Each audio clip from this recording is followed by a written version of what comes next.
na asem kese bi wo hono mo a sige eya na se tore bi a ye de nioma bi eya gudie kakra because yenye serious asoman o ba se ye wo ha na eho Kotoka International Airport CJ ye wo ha se ya obetena kane na dum ye kwantufo abamo mo ye mo check-ins ni ade ye tie se ya betena kane dum adan ya dum so na mpanyefo aba no mabekasa ye na chopa ne ade ye to ma na kane dum airport eho Kotoka International Airport Ghana we am saying na bia CJ na enkania edundum basa na eno na ban sana na ebibisa se edie pa na ekoso ntia ewose airport a ewiase le babia free babiase babia eba airport na baba begina na yentumi Francis enwu akwan so se ye wo genset ebo adwuma se kania na edum ya no within seconds ewose edane na ye ekọ genset no so sige multimedia adwuma kwa ye wo mu multimedia adwuma ye wo ma eye ankrankra adwuma kania enum ena kwabrane atumi ka se yadne sa kwae no preo kania ni dum ye na ewose sesa enti how much more say walk in Ghana the airport near say kania dum na passengers are stranded near jina sumu na just nkofo kito bag how man tie fontia say nyese kukunemi ha yendum kania o yedum kania pa yeti ha yetimi dum kania but wo fie ni de hunu because switch no aye say automatic kania ni dum ye power ne kate na no e wo sefa eho international airport Ghana the face will be free baby by hono bedroom and right program here how many times the endum kania was airport more than 4 times enti no mo ya wo no mebisa say ye friend say genset na omu ni bia na anasa de omu wo no enye dwuma fort wo mu ana na say fort wo mu a ye wo managing directors a e wo mo deputies e wo dwuma for e sha say CJ abana video ya mo hwe ni sesi a weekend ya o weekend ya Kotoka International Airport ya hohwa wo mo eba o manyin o mo free wo manyin akọ amanone airport ho eni efum kabi whole Ghana International Airport Ghana o na wo airport it is a penny be free man so ba Ghana so oba bedi oba holidays anasa ja oba bedi vacation obedu ye dedum so mana kwa ba ye ehia nini ye dedum so na mana kwa ba na CJ ema kuku da mienu ena se ekasai ukọ Ghana Airport Company Limited a wo mo head ho managing director ye Yvonne na afriye opare ena ne acting deputy eye obo obi adako opoku no kranie e ma fefe mo ho fe pa na de kwaso de mfatamo efere de kwaso e mfatamo efere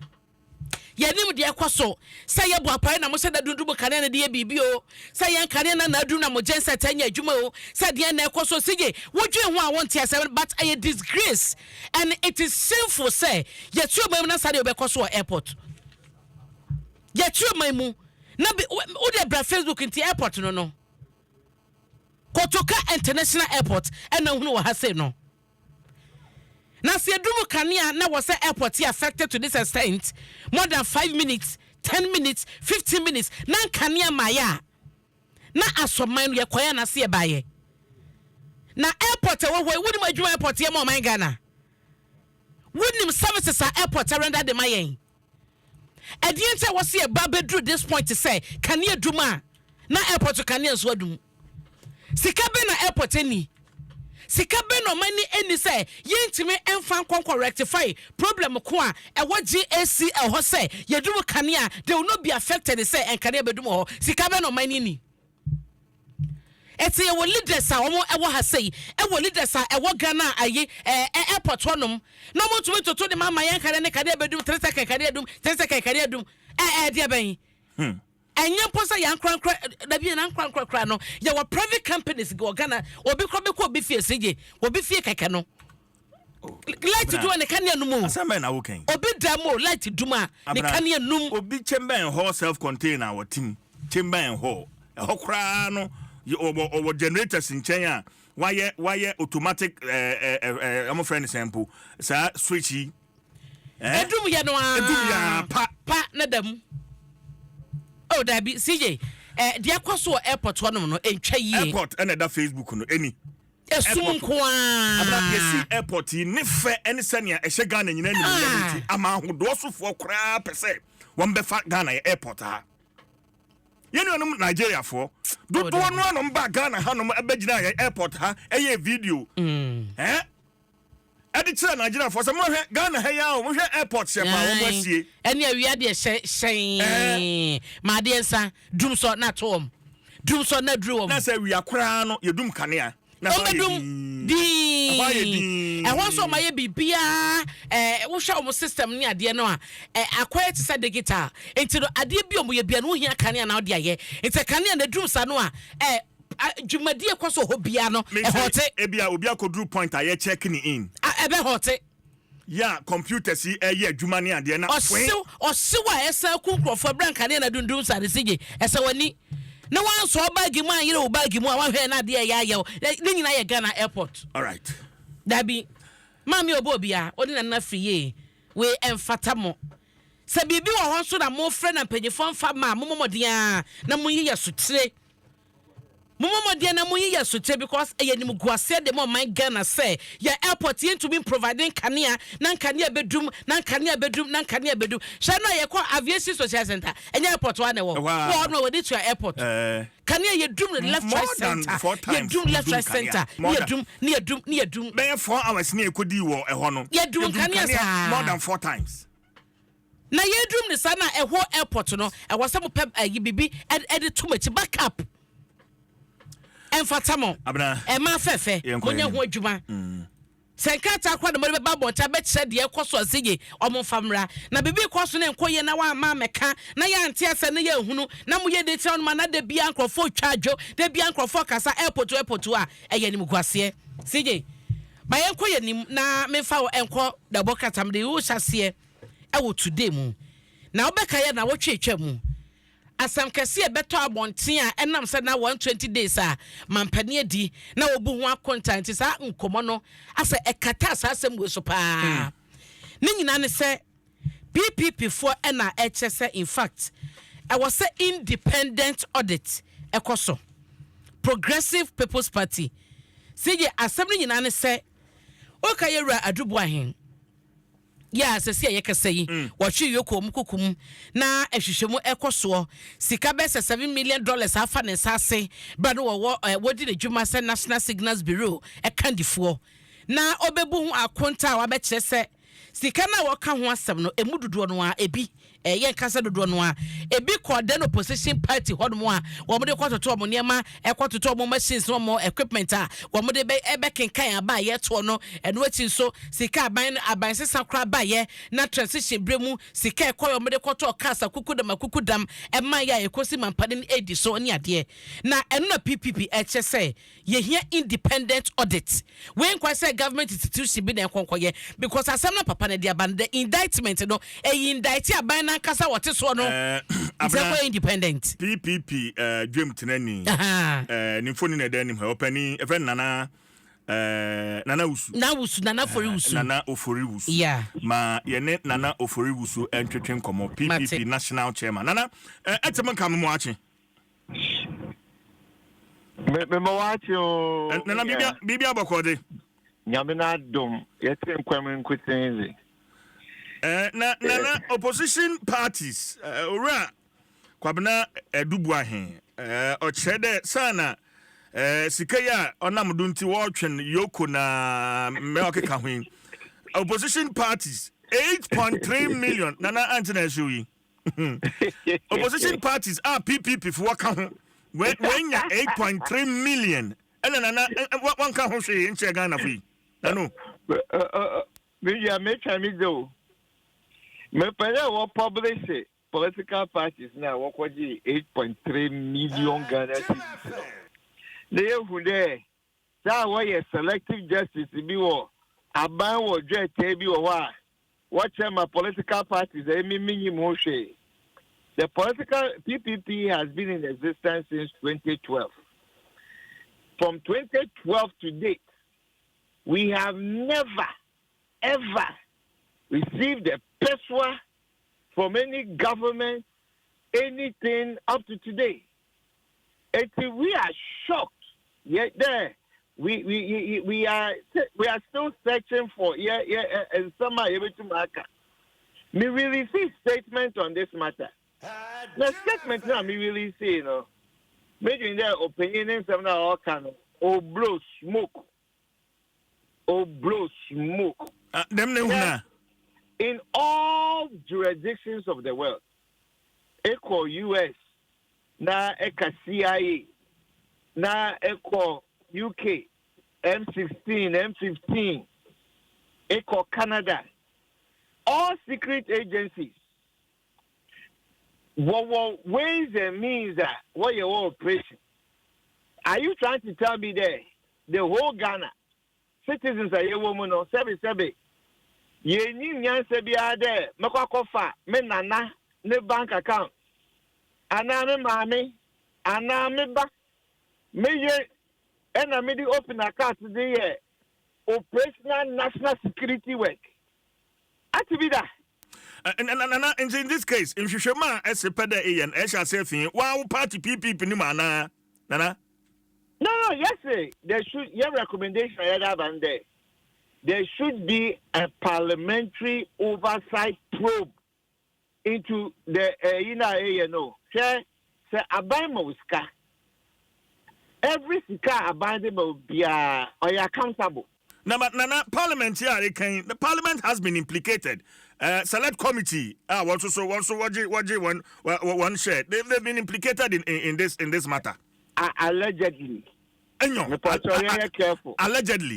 Allegedly, there is no proof. The man who is singing from the top of the house, you know, although provided proof, because it is mind-boggling. There, you as national security, it is come a parliament. We need an oversight committee, an audit of the process, and a judge. On account the control to number accounts you see, it's not acceptable. Okay. We need to get to the core. What is the core? Core accountability of the funds, you know.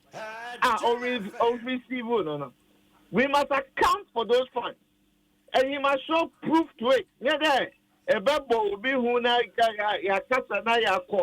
on some empty trails. You mean he should provide receipts? He has to provide the receipt. And can you believe that? If you are you saying that the Minister of Interior, our oversight right now over national security, are you aware of any report of these covert operations and how the monies were spent? Because are you institutional? On your party, sika on your party sika, or your government of Ghana sika. Government of Ghana sika must be accountable to the people. All right. It is not for them to spend anyhow. And to spend sika, the minister who is right now dubbing also as the in charge of the security agency, that person must be privy to a report. And also accountability for all the funds that has been given. And to be my funds as a national security coordinator, I said that it can be spent anyhow, given to anybody. Okay. And on the political party side, we are for the one listed, the political parties are also when you see because since I've heard that NDC has denied, PPP has denied. So which are the political parties when you are the Musican? All right. Nana. We must know. We must know because instruments to be being sent them and then just leave it like that. Does that mean that another we should look into the money that you were giving? All right. The state must look into the money and must continue to follow the money. Okay. Because it doesn't make sense. Look, local and international security service, they have complex ways that we're dealing with these issues. And not just dealing with the issues, it must be within law. Must be within law. Okay, Nana, Nana what are my burning tea my young fancy hat na what from the studio studio wow studio na say entonka Bora because the clear out my political part yeah or the new brain or nam enyo Nana Ofori Owusu national chairman the Progressive People's Party PPP ka PPP ano ajedo ya sware nti abena me ka PPP a je so ya sware PPP ya yeah ko bia sa manya basa wa chi ho basa ya sware de bribin na CJ meko banim ye body tew yeah asem kesi over the weekend ba ye yan ye nua be man sa me jemfi ene ma part nana akrada evangelist evangelist pacho na CJ video ikwasi fato ene bia na aja obi nya nhwe ye bia na obi enhu na abrantie na wati de kam wo hwe picture da the custody the bucket enu haidia same na wati ne kam ekita dollars a kind of we David that once a video e shase free car no abontene on na kasa no picture na oye mam ska ne ho e call car nim ti video ni video no na da Facebook no join mam ska na bra ewura kai mu e na o say ofa obi ene bag mu no yi dollars no na o kan kra jabi no him see kind the oye no kind ba ko ni ehwe you know kind at 8, 9, 10, 11, 12, 13, 14, 15, 16. Oh. But it's just about 20. About 20. Because you cry in some crowns, so sign if you count. When they also one kind, I don't know, you knew, do an account in 7. But baby, you won't say what kind of back on a day. Oh, I used to about 20 notes. Yeah. Now they say $100. $100, 20. Yeah. They just are no $2,000. Yeah. Plus the sun shim, you know. And I'm saying that the calculator at also. Say about 2,000 no. That be able to 20. Abana near o kan ye no. Then 7 no be 20. Asana near car and sa also shall not also when I am kept to abandon modu. Na ma mi shim ye no asana be check camera my $10. CJ Samia yese na oma ni musame enim ne nsa no adwuma de omso yo eye ne dadade ya woye oma ni musame enim sa de odi ne dwuma de omo se eye ne dada yo bia ne nsa mogo pa sa no mo ka o chesika sa no mo ka omo chese o chesika pa NDC grassroots no kra so e ka ne sa won grassroots de omo jalai because over the weekend CJ audio so be a metie ye from NDC over platforms ni bi no na no ese boys na jalai pa omo jalai e because omo friend na sese kro mu nya no platforms so kompa na omo create ya no mo nyina wo so be se omo nyina mo free platform no so that is audio so be a metie ye de na ekeka ko na ne enom ye utum so omo de yaw pa na ekara de na siwom na de omo kanyina no se sije ankoyo obia se mama pat na agrada eno na me so omo tia ese omo kra chen bibia no esan so omo chese nsema mama ya ka dia fa mampani mahama ho wa ka dia fa vice president ho ye beto aba ben na agrada wan kan fa NDC ehun wo gina na so dem ye preaching nyina ma hunu so wono woni wa fa eno no omo se da bi same wanya de afa bi mu kwase mo hu bibi gu same ani so krofo se jama spiritual asem wo mu because eno asem me so me kan bi eno na ye free aviation why but me spiritual I mean because say ma me no aka same no nim ne da onhia no bia da onya na da same hia na ho fe no onya na da mfo onya ne hia da na obi a wonhia ne da wonim ne ba bia etumi hu no bowra ukam ko bia wo pes eyi dollars kind we say bia ejina baby ankomo no hyase efriye what you can we buy $200 we so we dey for fuel na $200 cry no convert as you say yes ka no be 3,000 e chire it na so about aye na wo quality fuel no autofuel 10,000 Ghana na say 20,000 Ghana. Etiti ya no so je ne ho me na se asesa me de nkata beto abonten apachew na achew no pai no bi sususu se ase wanye fair to Ghanaians e wa chew panim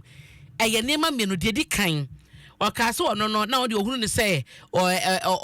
yemmoa e de ama obi a oye needy, someone who is in need. And I crofo say na grada ya oto adan ya wasi ni kaso kitano ede na che pass sa ma me oye ni di car crowd di ba ye na se ka keto grada no an video live no ye no kan no na ho ti do o hweme a sika we ebe me eti onye ni di ti ho no kra na asame di sem na ho de be me na nanka wo yi sa ni di ho ni fimu akaye cause ye nyina ye to man mu no ye dim se na grada enye ni di wonye hia ni ne ho nkire no ehia no a wo hia sika de atodura no ene waka se ma ye ne moa. Secondly, enkrata no so e ba bonte na ase na ne focus ne concentration wo eye ne comrade se NDC ne ka so be a comrade na eye ne nua NDC ni sije ene wo kana sem enti wan sada ampa Ghana for a cho say the general public and asa Ghana for me sorry sije what you say ho no ne party for na wo mudi ya wo wase na edia wade na waye no ene wapa ho achew wampa onyampa Ghana for achew it is so na no Ghana for a church up free sameje fi ho because we reading crata na de by na CJ person bi ani ho no ma or direct chop to Ghana for or send the comrades omo adi yaw e wade e koso no e na wo pom achew it is CJ da bokrata yi e ka e ho asem de asie eno no ene ye de ama no na mede wo e call the Daily Democrat anim na fei ya hwe ensema e wo ha sei nyame adum CJ anije abafie obeka ya yenuanom ma bia nipa bonfo kidnap o mokose Nigeria na posifo ye adwuma bo moden ekote sankofo mo chi nipa nwotwe ya no mo chese hwehwemu no enwie ye gusu a ekoso no ene nyame adum DCOP Lydia yakodonko ya no na CID headquarters where ye director general e wo honom e chese o machi nipa bonfo no ama yenuanom ma ya sia kwade hye ka ho bie wo ma rescue wo ma enei wo ma babedu Ghana nti akoye anigisem pa e wo mu ada bokata yi e de ho ama ne aba CJ ma memfa wo ensi ma memfa